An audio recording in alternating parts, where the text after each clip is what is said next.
অতীতের ইলেকশন পর্যবেক্ষকের অভিজ্ঞতা খুব ভালো না। বিশেষ করে গত 3টা নির্বাচনে আমাদের এমনকি দেশে যারা ইলেকশন পর্যবেক্ষণ করেছেন তারা কিভাবে একটা তামাশার একটা নির্বাচনকে তারা কিভাবে সার্টিফিকেট দিয়েছেন অসংখ্য পর্যবেক্ষক কমিটি, এটা আমরা জানি। বিদেশ থেকে লবিং করে পর্যবেক্ষকদেরকে ভাড়া করে নিয়ে আসা হয়েছিল এবং তারা কিভাবে নির্বাচনের পরিপূর্ণ ফলাফল ঘোষণার আগেই তারা যে সরকারকেই জালিয়াতির পক্ষে পরোক্ষভাবে তারা যে সার্টিফিকেট দিয়েছিলেন, আশা করি এই অভিজ্ঞতাগুলো আপনাদের বিবেচনার ভেতরে আছে।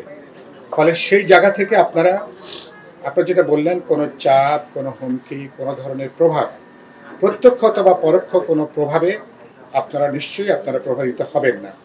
এই দায়িত্বটা আমরা আপনাদের কাছ থেকে দেখতে চাই। নির্বাচন কমিশন তারা আরপিও তারা যেটা করেছেন, আচরণবিধি তারা যেটা করেছেন, ইতিমধ্যে আমাদের দিক থেকে আমরা বলেছি তারা একটা অন্যায় কাজ ইলেকশন কমিশন ইতিমধ্যে তারা করেছেন।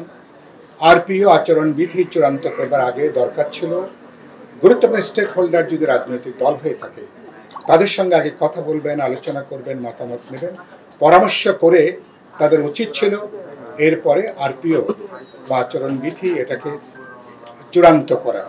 তো এবং সেটা তারা ইতিমধ্যে তারা ব্যাপারে তারা আইনগতভাবে সমস্ত পদক্ষেপ তারা গ্রহণ করেছেন। আমরা 3-4টা বিষয় উল্লেখ করতে চাই। আরপিওর মধ্যে গোটা নির্বাচন যেখানে একটা টাকার খেলায় পর্যবেসিত হয়েছে, যেখানে বিত্তবান, যেখানে সম্পত্তিবানরা, যেখানে নির্বাচনটাকে অনেকে বিনিয়োগ মনে করে, ব্যবসা মনে করে বাংলাদেশে অন্য কোনো কাজে এত দ্রুত এত বেশি মুনাফা করা সম্ভব না। তো ইলেকশনকে যারা ব্যবসা মনে করে, বিনিয়োগ মনে করে, এবং ইতিমধ্যেই তাদের যে দৌরাত্ম্য সারা দেশব্যাপী আমরা দেখছি, এটা ইতিমধ্যে আমার অনেক বেশি উদ্বেগের জায়গাটা তৈরি করেছে। এবার তারা ইলেকশন কমিশন 20,000 টাকার পরিবর্তে তারা এটাকে দ্বিগুণ করেছেন জামানতের পরিমাণ, খরচ